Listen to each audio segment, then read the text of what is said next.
5 ammonia है मेरे पास, पर मुझे कोऑर्डिनेशन नंबर क्या करना है, 6 कराना है। यहाँ पर पहले थियोरेटिकल बात कर लेते हैं, फिर अपन एग्जाम्पल की हेल्प से समझेंगे इसको। अब इस पे जो क्वेश्चंस आते हैं उसकी एक बहुत शानदार से ट्रिक देखते हैं। चलिए, तो ये बात आपकी एक ट्रिक इंपॉर्टेंट है। मैं इस पे सवाल कराऊंगा आपको, बिल्कुल क्लियरिटी, तो कोई दिक्कत वाली बात नहीं है, पर सवाल घुमाए जा सकते हैं बेटा, ये ध्यान रखिएगा। इसी तरह से अपन सभी में प्राइमरी और सेकेंडरी वैलेंसी निकाल सकते हैं। आंसर हो जाएगा बी।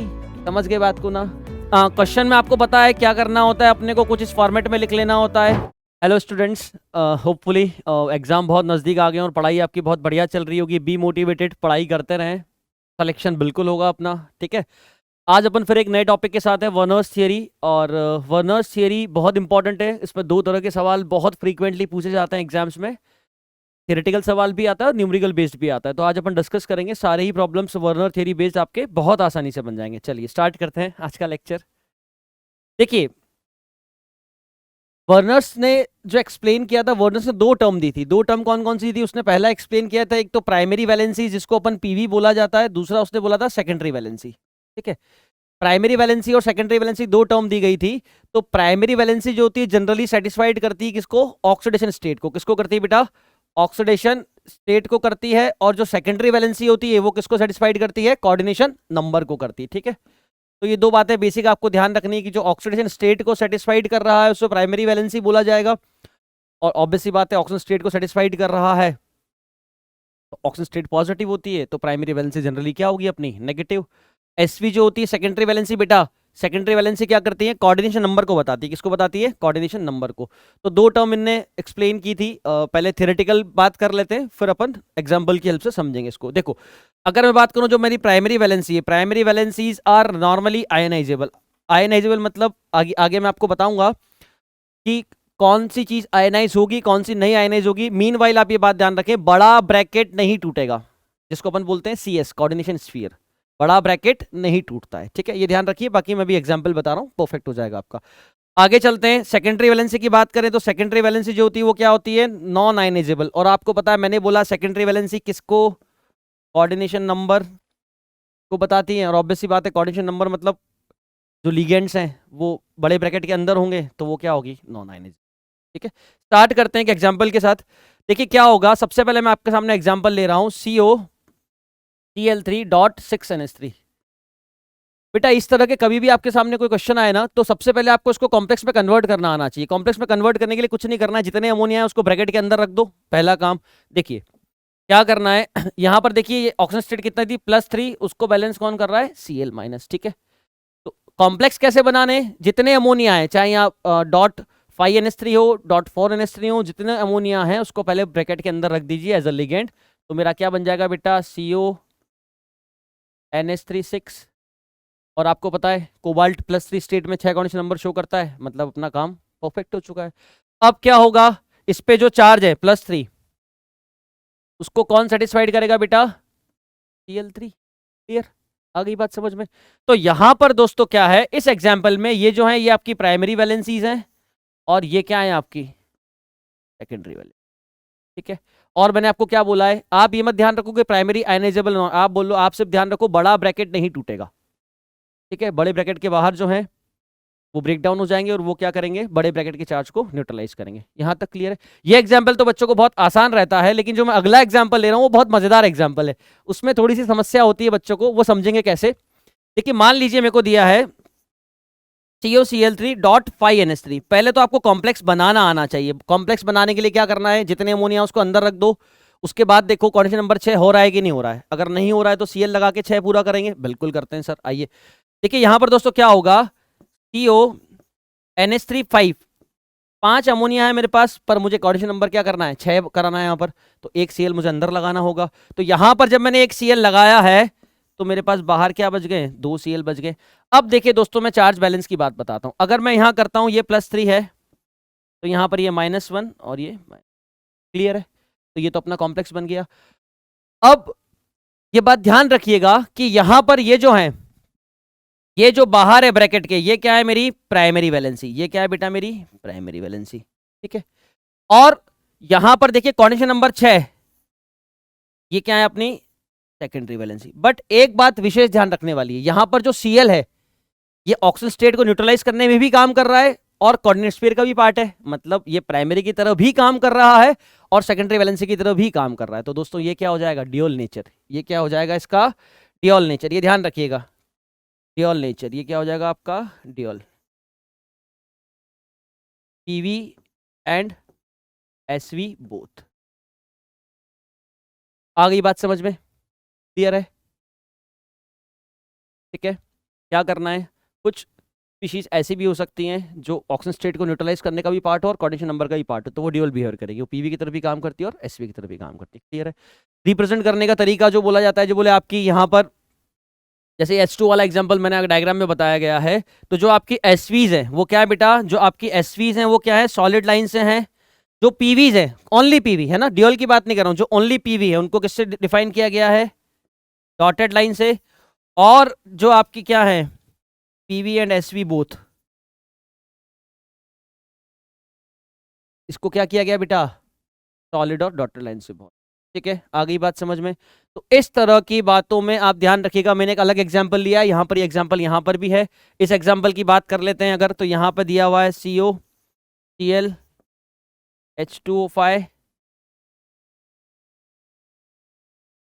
Cl2। ठीक है, कोई दिक्कत वाली बात नहीं है। यहाँ पर करते हैं अपन, तो बेटा ये क्या हो जाएगा मेरा, ये पीवी हो जाएंगी, ये दोनों क्या हो जाएंगी, एसवीज हो जाएंगी। बट इसकी बात करें अगर, अगर इसकी बात करें तो ये PV and SV both. Clear है दोस्तों, आ गई बात समझ में? अगर coordination number as well as oxygen state दोनों में पार्टिसिपेट कर रहा है वो, तो वो क्या कहलाएगा, पीवी एंड एसवी बोथ। चलते हैं आगे, चलो आगे चलते हैं। देखिए अब ये जो मैंने आपको कुछ कॉम्प्लेक्स बना के दिए, इस कॉम्प्लेक्स में ध्यान रखिएगा, यहाँ पर जो आपका कोबाल्ट है ये +3 स्टेट में है। अगर कोबाल्ट +3 स्टेट में तो क्या हो जाएगा, ये -3 इसको क्या कर देगा, न्यूट्रलाइज कर देगा।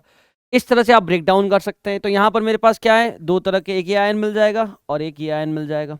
ठीक है, यहाँ पर देखो जो Cl3 है ये सिर्फ और सिर्फ ब्रैकेट के बाहर है, सिर्फ और सिर्फ ब्रैकेट के बाहर है, मतलब वो प्राइमरी है।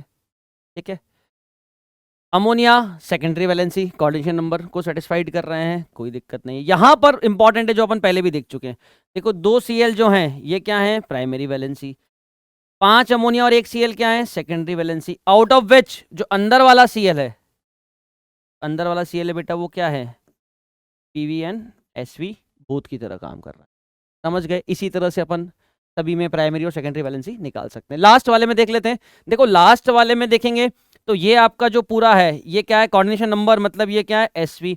उसमें से जो 3 Cl हैं, ये 3 Cl बेटा ऑक्सीडेशन स्टेट को भी सेटिस्फाइड कर रहे हैं, मतलब ये पीवी की तरह काम करेंगे। मतलब इन 3 Cl ने अपना योगदान पीवी और एसवी किस में दिया है, दोनों में दिया है।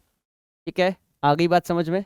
चलिए अब इस पे जो क्वेश्चंस आते हैं उसकी एक बहुत शानदार से ट्रिक देखते हैं। चलिए देखिए, मान लीजिए कोई आपको Z मोल ऑफ कॉम्प्लेक्स दिया है जिसमें x Cl बाहर है।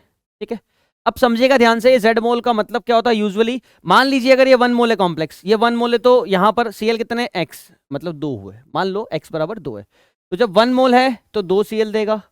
जब 2 मोल है तो 2 × 2 4 Cl देगा। जब 3 मोल है तो 6 Cl देगा। इसका मतलब फाइनली अपन कर क्या रहे हैं, 1 × x कर रहे हैं, यहाँ पर 2 × x कर रहे हैं, 3 × x कर रहे हैं, और x बराबर 2 है। फाइनली आप क्या कर रहे हैं, zx कर रहे हैं। क्या कर रहे हैं, zx। तो कॉम्प्लेक्स से मुझे कितने मोल मिलेंगे, zx। कितने मिलेंगे बेटा, zx। जो आपने AgO3 लिया है उसके मोल कितने हैं बेटा मेरे पास, y। ठीक है, जनरली मैक्सिमम सवाल में YAgNO3 जो मतलब AgNO3 होता है वो एक्सेस में होता है, तो कोई दिक्कत वाली बात नहीं है, पर सवाल घुमाए जा सकते हैं बेटा, ये ध्यान रखिएगा, है ना। हो सकता हो वो AgNO3 को कम दे दें, तो हमेशा प्रोडक्ट लिमिटिंग के हिसाब से बनता है। तो यहाँ कम मोल किसके आ रहे हैं, ZX के। तो मेरे पास क्या हो जाएगा, ZX मोल ऑफ AgCl के वाइट PPT। अब हो सकता है भविष्य में ऐसा कर दें कि भैया AgNO3 को लिमिटिंग बना दें, तो जो कम है उसके हिसाब से प्रोडक्ट बनेगा, मतलब ZX और Y उसमें से जो कम होता है उसके हिसाब से प्रोडक्ट बनता है, बिकॉज वो लिमिटिंग होता है। तो यहाँ क्या बन जाएगा, Y मोल ऑफ AgCl। तो ये बात आपकी एक ट्रिक इंपॉर्टेंट है, मैं इस पर सवाल कराऊंगा, आपको बिल्कुल क्लियरिटी मिलेगी। आ जाओ आगे। एक इंपॉर्टेंट बात भी है, नंबर ऑफ आयंस। जितने ज्यादा आयंस बढ़ेंगे उतनी ज्यादा क्या होगी, मोलर कंडक्टिविटी होगी। तो कॉम्प्लेक्स दे दिया जाता है, कॉम्प्लेक्स बनाइए, नंबर ऑफ आयंस निकालिए, जिसमें सबसे ज्यादा आयंस उसकी कंडक्टिविटी सबसे ज्यादा। ठीक है दोस्तों, चलते हैं आगे। चलिए एक क्वेश्चन दिया है मैंने आपको, क्वेश्चन में आपको पता है क्या करना होता है, अपने को कुछ इस फॉर्मेट में लिख लेना होता है। ठीक है, यहां पर क्वेश्चन क्या दिया है मुझे, 1.1 m और कितना दिया है 100 ml। तो देखो आपको एक बात पता होनी चाहिए, मोल क्या होता है आपका, मोल होता है m into V in litre. क्या होता है बेटा, m into V in litre. जब आप मोलैरिटी इंटू वॉल्यूम करते हो लीटर में तो मोल्स आ जाते हैं। मतलब इस कॉम्प्लेक्स के अगर मुझे मोल्स निकालने हैं तो कितना हो जाएगा बेटा, 0.1 इंटू 100/1000। तो क्या हो जाएगा ये 0.01। ये क्या आ गया मेरा, z आ गया है, कोई दिक्कत नहीं है। ठीक है, कॉम्प्लेक्स बना लेते हैं। कॉम्प्लेक्स क्या दिया है अपने को, कॉम्प्लेक्स ये दिया गया है। अगर कॉम्प्लेक्स ये दिया गया है तो मैंने आपको बोला था कोबाल्ट जितने अमोनिया है उसको अंदर रख दीजिए, कंडीशन नंबर 6 में जितना कम पड़ रहा है उतना Cl लगा दीजिए। ठीक है, तो यहाँ पर x की वैल्यू क्या आ गई बेटा, x बराबर आ गया है 2 और z बराबर आ गया है आपका 0.01। क्लियर है। अब AgO3 कितना में, y मतलब एक्सिस में, y मतलब एक्सिस में, तो y is greater than zx, ये वाली कहानी है। बोलो, तो यहाँ पे zx कितना आ रहा है बेटा, यहाँ पे zx आ जाएगा मेरा 2 इंटू 0.01 मतलब 0.02 AgCl बन जाएंगे पीपीटी में। आंसर हो जाएगा बी। समझ गए बात को ना, कोई भी कॉम्प्लेक्स दिया है उसको कितने मोल दिए हैं, कितने Cl बाहर है, मोल इनटू बाहर वाले Cl मल्टीप्लाई कर दीजिए और AgO से कंपेयर कर लीजिए। जो लिमिटिंग है, कितने लिमिटिंग के हिसाब से आंसर आ जाएगा। यहाँ पर क्या था, ZX जो था वो क्या था आपका, लिमिटिंग था y एक्सिस में, AgO ने क्या दिया एक्सिस में। तो आप किसी भी क्वेश्चन को इस फॉर्मेट में कर लें, बहुत आसान ट्रिक है, बहुत आसान ट्रिक। फिर देख लो एक बार पीछे, बहुत आसान है। इसके Z मोल दिए गए, इसके Y मोल दिए गए, कंपेयर कर लो, ये एक्सिस में कोई दिक्कत नहीं है। एक मोल टूटने पे x देता है तो Z मोल टूटने पे ZX देगा, तो ZX Cl माइनस आ गए और y Ag प्लस आए। कम कौन है, ZX Cl माइनस। तो ऑब्वियस सी बात है रिएक्शन वहीं रुक जाएगी, तो ZX पहले केस में बन जाएंगे, दूसरे केस में Ag प्लस कम है, अकॉर्डिंग आंसर आ जाएगा। ठीक है, चलते हैं आगे। एक और क्वेश्चन मैंने आपको बताया था, मिनिमम मोलर इलेक्ट्रिकल कंडक्टिविटी, मतलब नंबर ऑफ आयंस कम, number of ions is proportional to the molar conductivity. ठीक है, तो देखो यहां पर जो कॉम्प्लेक्स बनेगा वो क्या बनेगा मेरा, CO NH3 Cl2Cl। ठीक है, यहां पर तो कुछ आयंस आएंगे, यहां पर भी कुछ आयंस आएंगे, CO NH3 Cl Cl2। यहां की बात करें तो CO NH3 Cl3, और यहाँ की बात करें तो CO NH3 Cl3। सर आप इतने फास्ट कॉम्प्लेक्स कैसे बना रहे हैं, मुझे पता है कि भैया अमोनिया सारे अंदर रखने हैं, और अगर कंडीशन नंबर 6 हो जाता है तो ठीक है, और अगर नहीं होता है तो फिर Cl अंदर रखते जाओ। अब नो आयन,